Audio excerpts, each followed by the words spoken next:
Oh, thank you. And I appreciate you truly it. are an inspiration to me. So, with that being said, do you think that women who voted for Hillary, women who have strongly supported the feminist movement and supported the left, are feeling disenfranchised given the current climate of sexual brutality and oppression brought to light in Hollywood recently? So I think that people have a willingness to blind themselves to facts that they don't want to see. And so what I've seen a lot is people saying, well, the problem of sexual harassment isn't unique to Hollywood and has nothing to do with our culture regarding sex, a leftist culture regarding sex. No, it has to do generally with men, right? It has to do generally with American society. It has to do generally with power relationships. It's funny how everybody is willing to generalize as soon as their ox is gored.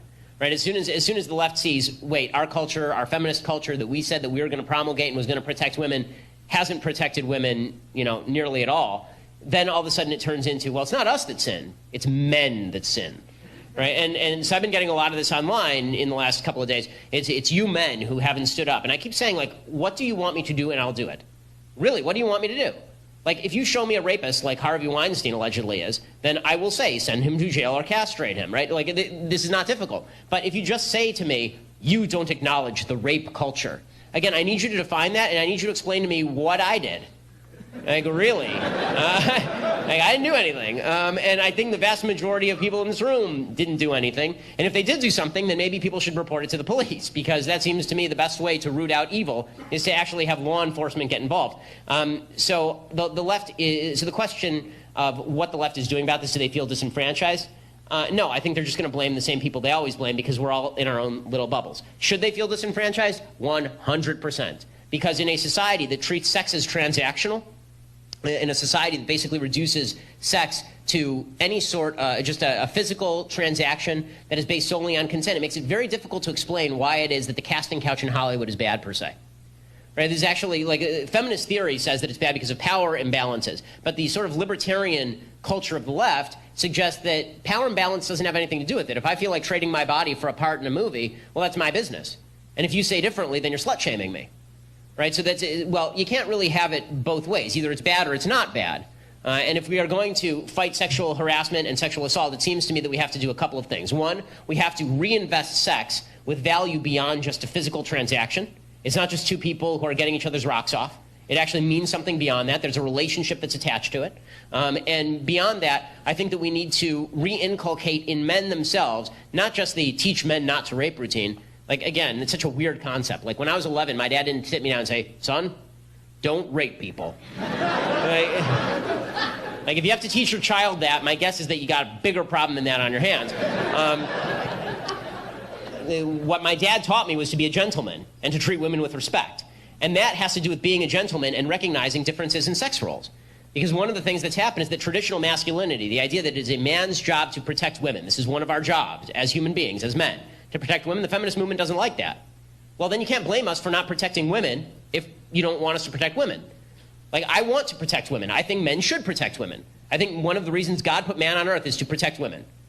Okay, well, then it is incumbent on me to protect women. But if you're telling me that I can't even open a door for a woman because this is somehow an offense to her honor, and that if I say that it's man's job to protect women, that this is somehow reinforcing gender stereotypes, then don't come whining to me when bad stuff happens. Because the answer to bad behavior is good behavior. The answer to vice is virtue. The answer to vice isn't just yelling and hashtagging crap.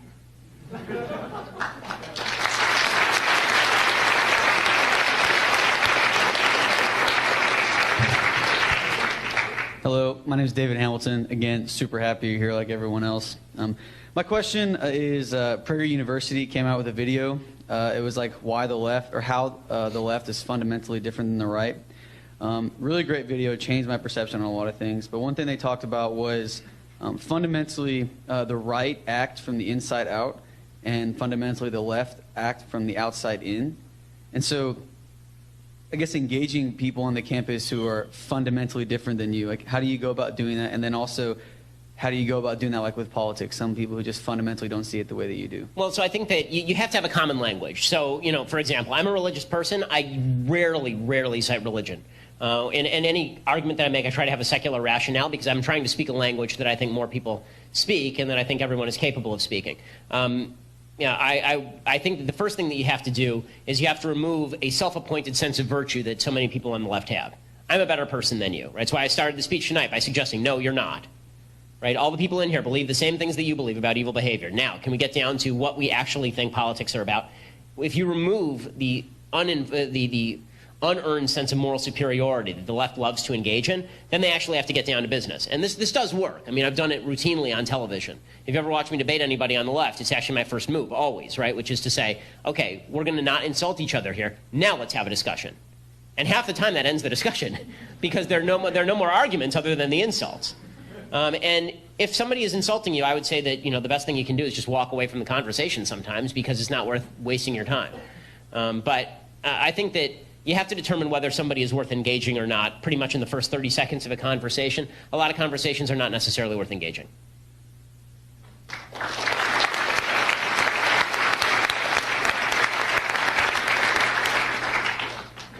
Mr. Shapiro, thank you for coming out, like everyone else has said.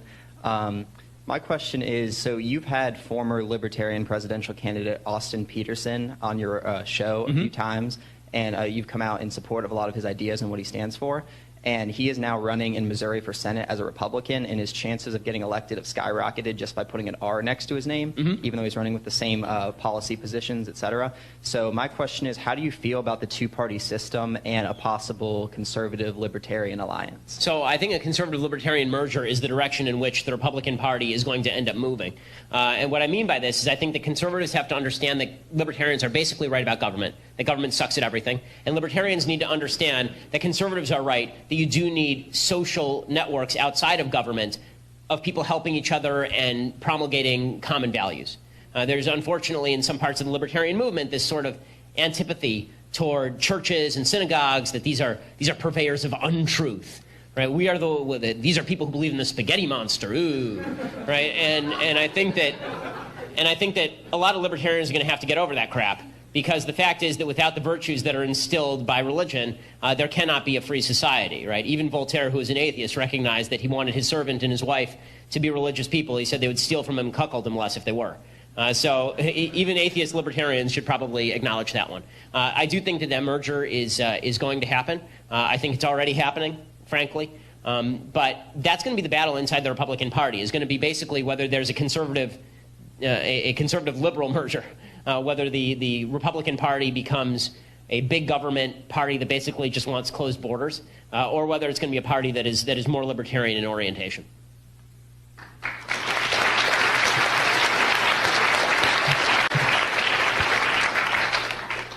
Hello, Mr. Shapiro. Thank you so much for coming out. I'm a huge fan. You're one of the biggest role models for me. I've seen you so many times. Well, thank you. I appreciate it.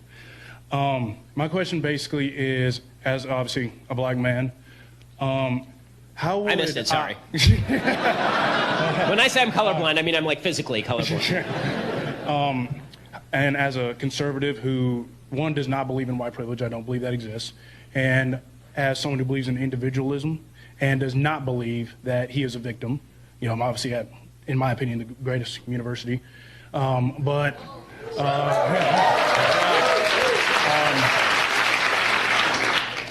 do I basically combat primarily other blacks who basically call me names, the classics, Uncle Tom, all that jazz, and how do I combat that and basically explain to them how they, like me, are not victims? So, I think that the first thing that you have to do is something that you've already talked about, which is just you have to say, you're an individual, I'm an individual, let's stop talking as black people and let's start talking as individuals. Now, as an individual, would you like to succeed in life? Would you like, and this is what you should say, right? You should say, do you want to succeed in life? Because you're obviously succeeding, but there are a lot of people who are not. And one of the great barriers to success is feeling that you're a victim and feeling that society is putting you behind the 8 ball.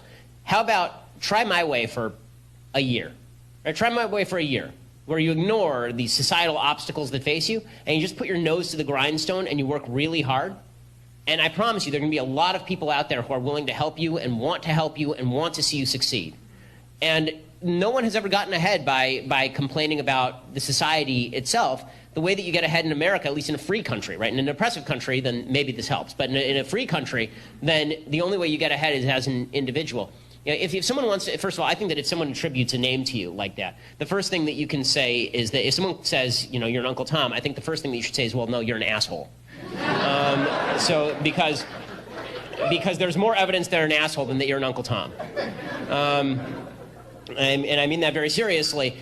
Slurring people without evidence is one of my least favorite games. And if somebody slurs you that way, I'm not sure you can honestly have a great conversation with them anyway. But I think that when you treat people as individuals, there's a certain seductive nature to that, because everyone in the end wants to be treated as more than their skin color. I think you're doing a great job of that right now. I think I'm probably talking to a future senator from the state. So thanks for coming. Thanks for asking the question.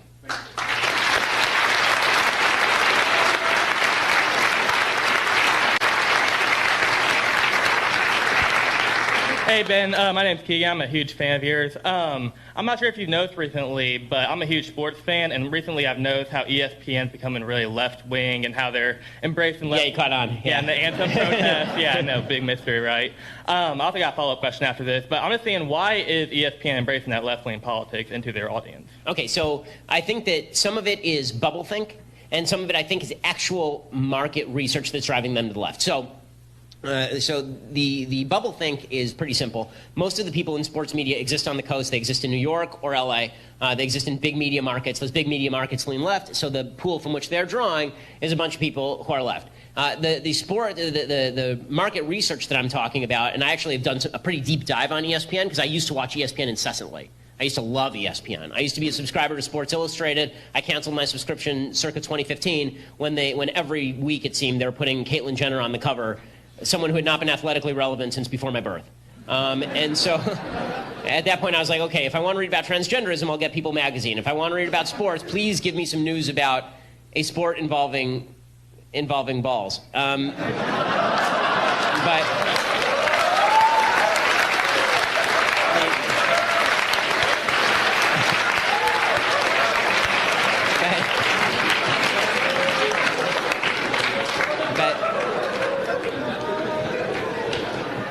Kind of went somewhere I wasn't expecting, but you know. So here's what the market research says. What the market research says is that ESPN spends an outsized amount of time focusing on the NBA. They think that's the real growth area, is the NBA. And if you look at the constituency of people who watch the NBA, it is disproportionately black folks who watch the NBA and are watching longer hours. Particularly young black men are watching the NBA in larger numbers. Those people tend to be more politically to the left. And that means that ESPN is skewing to the left in order to pick up some of those viewers. That at least would not be illogical.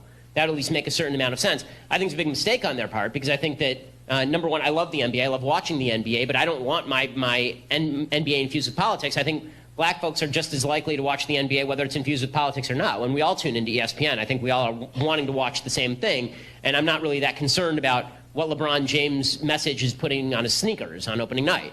And I'm much more concerned with, are these people good at basketball? I think it's a mistake by ESPN. I think they're losing subscribers hand over fist, and I think that they should. But I think that that's probably the combined reason behind the move to the left. All right, thank you. Now, my follow-up question is, do you think the University of Tennessee should keep Bush Jones? So I do not know enough about this issue to speak to it.